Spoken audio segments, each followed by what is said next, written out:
ఉన్న బంగారాన్ని విడిపించి ఆ రోజు ఆన్లైన్ రేటుకే మేము కొంటాం. Sharma gold company. Hi hello నమస్తే, welcome to #1 news channel in digital Manam TV. నేను మీ లాస్యా. ప్రస్తుతం మనతో పాటు స్టూడియోలో ఉన్నారు political analyst and social activist Krishnakumar గారు. నమస్కారం అండి. నమస్తే.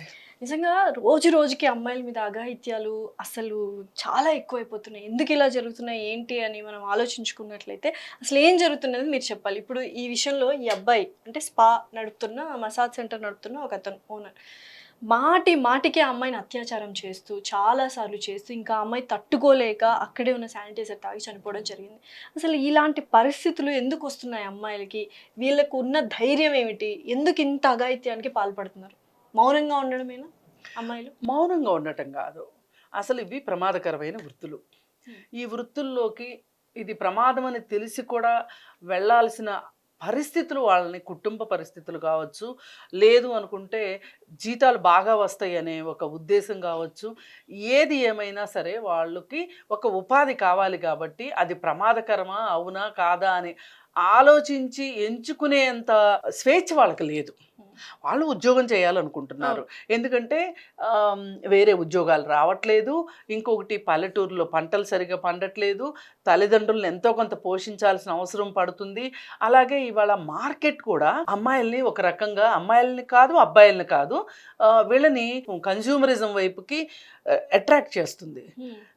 దానివల్ల ఏంటి అంటే ఇంతకుముందు 5,000 6,000 ఉద్యోగాలు అనుకున్నాయి, ఇవాళ 15,000 20,000 వచ్చినా కానీ ఈ పెరిగిన ఖర్చులకి, అలాగే వీళ్ళు మనం ఒక బ్యూటీ ప్లేస్లో పనిచేస్తున్నామంటే వీళ్ళకి కూడా బ్యూటీ కాన్షియస్ ఉండాలి, ఆ బ్యూటీని నిలబెట్టుకునేలాగా ఉండాల్సిన అఘాయిత్యం ఏర్పడటం వల్ల ఏం జరుగుతుంది అంటే వీళ్ళు ఈ పెద్ద ఖర్చులు పెరిగిపోయినాయి కాబట్టి పెద్ద జీతం వచ్చే ఉద్యోగాలు కావాలనుకుంటున్నారు.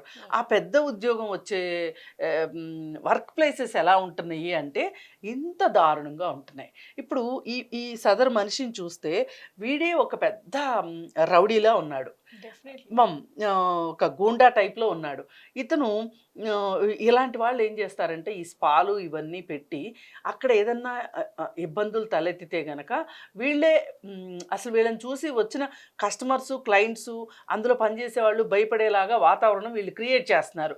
క్రియేట్ చేసి వీళ్ళని ఏం చేస్తారు అంటే వచ్చిన తర్వాత ఏదో ఒక అభ్యంతరకరమైన పరిస్థితిలోకి వీళ్ళని తీసుకుని వచ్చి వాటిని ఫోటోలు తీసి పెట్టుకుంటారు. వాళ్ళు ఈ ఫోటోలు అందరికీ పంపిస్తాము అని చెప్తారు, మీ తల్లిదండ్రులకు పంపిస్తామని చెప్తారు. బ్లాక్మెయిలింగ్ ఖచ్చితంగా ఉండొచ్చు కాదు, ఉన్నది. లేకపోతే అసలు అమ్మాయి చచ్చిపోవాల్సిన అవసరమే లేదు. ఎందుకంటే ఒకవేళ అత్యాచారం జరిగితే కూడా ఆ ప్రదేశము ప్రమాదకరమైన ప్రదేశము అని చెప్పి కంప్లైంట్ చేయగలిగే తెలివితేటలు ఉన్నా లేకపోయినా, ధైర్యం ఉన్నా లేకపోయినా అక్కడి నుంచి పక్కకు వచ్చేసేసి వేరే చోట్ల చేసుకుంటారు. ఒకప్పుడు ఎప్పుడూ అత్యాచారాలు జరగలేదు, ఇప్పుడే జరుగుతున్నాయని ఎవరూ చెప్పట్లేదు, ఎప్పుడూ జరిగేవి. కానీ వాటిని పిక్చరైజ్ చేసి బ్లాక్మెయిల్ చేసే విధానం అప్పట్లో ఉండేది కాదు. ఇప్పుడు ప్రతి వాళ్ళకి చేతిలో ఒక ఫోన్ ఉండడము, సీక్రెట్ కెమెరాలు పెట్టడము, వర్క్ ప్లేస్ అతనిది, అతను ఎక్కడ కెమెరా పెట్టాడో అతనికి తెలుసు, ఈ అమ్మాయికి తెలియదు. అలా ఈ అమ్మాయిని ఎన్నో పలుమార్లు అత్యాచారానికి గురి చేసి, లైంగిక వేధింపులకి గురి చేసి, ఆ సందర్భంగా తీసిన ఫోటోలతోటి బ్లాక్మెయిల్ చేసి ఆ అమ్మాయి ఇంకా అక్కడన్నా ఎట్టి పరిస్థితుల్లో జీవోత్సవంలాగా పనన్నా చెయ్యాలి, లేదంటే చచ్చిపోనన్నా చచ్చిపోవాలి. అంటే 2 ఆప్షన్సే ఉన్నాయి. అంతేగాని వీళ్ళకి రిపోర్ట్ చేసే ధైర్యం లేదా, వీళ్ళు ఎందుకు భయపడుతున్నారు, బయటకు వచ్చేయచ్చు కదా అన్న ఆలోచన వస్తుంది. కానీ ఇవాళ ఇద్దరు ప్రేమికులు విడిపోవాలి అంటేనే విడిపోయే స్వేచ్ఛ లేని పరిస్థితులు ఉన్నాయి. ఇవాళ ఎవరినన్నా ఇవాళ సైబర్ క్రైమ్స్ మొత్తం చూడండి మీరు, ఎన్ని వేధింపులు అంటే ఆ వేధింపులు తట్టుకోలేక వీళ్ళు ఇంట్లో ఉన్న బంగారము డబ్బులు ఇచ్చేసిన అమ్మాయిలు ఉన్నారు, అవన్నీ ఇచ్చేయమని. అయినా కానీ ఇవ్వకుండా మొత్తం డబ్బులు తీసుకుని కూడా ఇంకా వేధిస్తుంటే ఆ వేధింపులు తాళలేక అప్పుడు వీళ్ళు పోలీసులను ఆశ్రయిస్తున్నారు.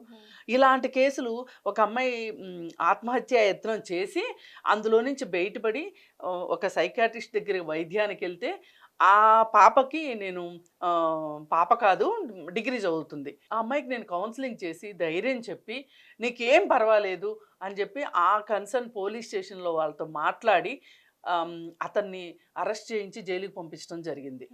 సో ఈ వీడియోస్ చూసినట్లయితే మ్యామ్, సో నాకు ఇంత అల్లర్లు అంటే ఇది ఆత్మహత్య అమ్మాయి ఆత్మహత్య చేసుకున్న తర్వాత జరిగి ఉంటుంది ఇది. అవును. ఇప్పుడు ఆత్మహత్య చేసుకున్న తర్వాత ఎలాగో వాళ్ళ ఇంట్లో వాళ్ళకి తెలుస్తుంది కదా, అప్పుడు వాళ్ళు ఏం చేస్తారు అంటే అడుగుతారు కదా, మా అమ్మాయి ఎలా చనిపోయింది, ఎందుకు చనిపోయింది అని అడిగినప్పుడు వాళ్ళు ఎంత అవునన్నా కాదన్నా పేదరికంలో ఉంటారు కాబట్టి వాళ్ళ వెనక ఎవరుంటారు అనే ఒక ధైర్యం కూడా ఉంటది వీళ్ళకి. ఇదే beauty saloon beauty bob salon అనేది చూడ్డానికి ఎంత ఇదిగా ఉంది. ఆ అమ్మాయిని చూడండి పాపం, అసలు తీసుకెళ్తున్న విజువల్స్ అసలు కాదు, అవన్నీ బాగానే ఉంటాయి. అక్కడికి వచ్చే కస్టమర్స్ కూడా అంతకంటే ఖరీదైన వాళ్ళే ఉంటారు. ఆ ఖరీదైన కస్టమర్స్ వెకిలి వేషాలు వేస్తే కూడా వీళ్ళు భరించాల్సిన అవసరం ఉంటుంది. ఇవి ఒక రకంగా చూసుకుంటే ఒక పరోక్ష వ్యభిచార గృహాల్లాగా తయారైనవి చాలా స్పాలు. మ్యామ్ ఇంకా ఇప్పుడు అందిన తాజా వార్త ఏంటంటే పేరెంట్స్ కూడా కాంప్రమైజ్ అయ్యారు 15 లక్షలకి అని. ఎందుకు కాంప్రమైజ్ అయ్యారు, ఏంటి అంటే ఎలా కాంప్రమైజ్ అయ్యారు కూడా మీకు ఇప్పుడు ఏమవుద్దంటే వీళ్ళు మధ్యవర్తులు ఉంటారు ఇట్లాంటి కేసులు జరిగేటప్పుడు.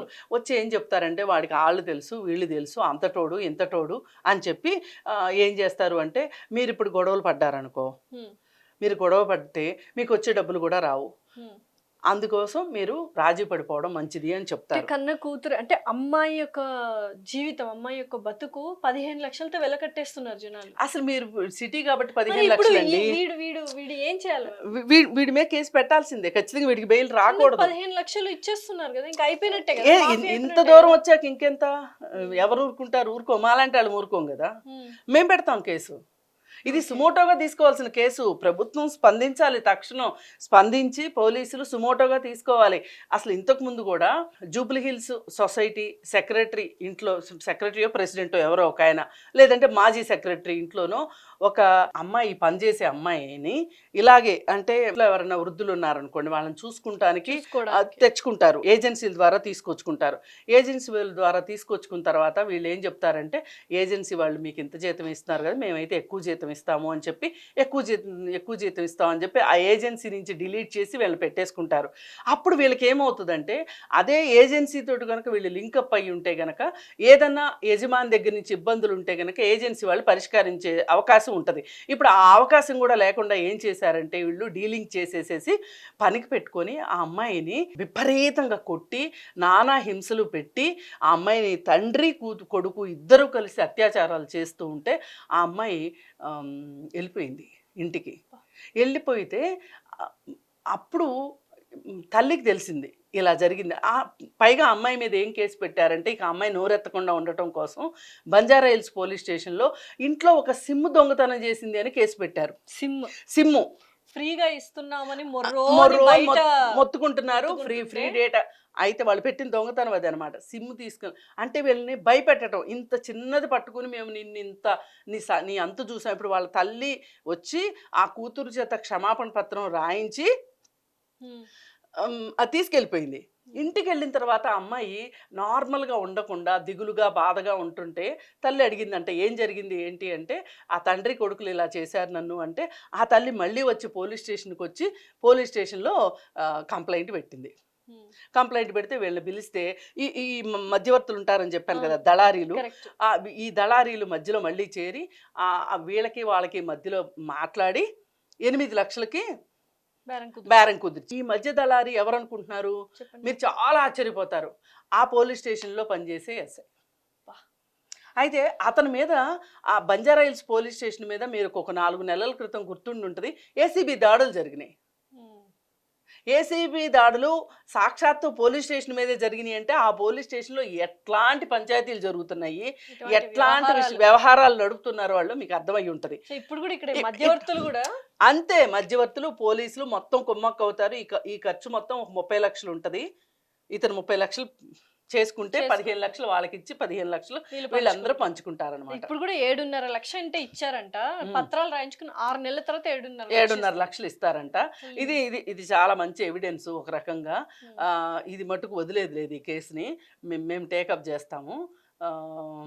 ఫస్ట్గా సుమోటోగా తీసుకోవాల్సిందే ఈ కేసుని, ప్రభుత్వం విచారించాల్సిందే, ఇతన్ని మట్టుకు శిక్షించాల్సిందే. ఆడపిల్లలు కూడా ఒకటే, మీరు ఇవాళ చట్టాలు ఆడపిల్లలకి చాలా అనుకూలంగా ఉన్నాయి.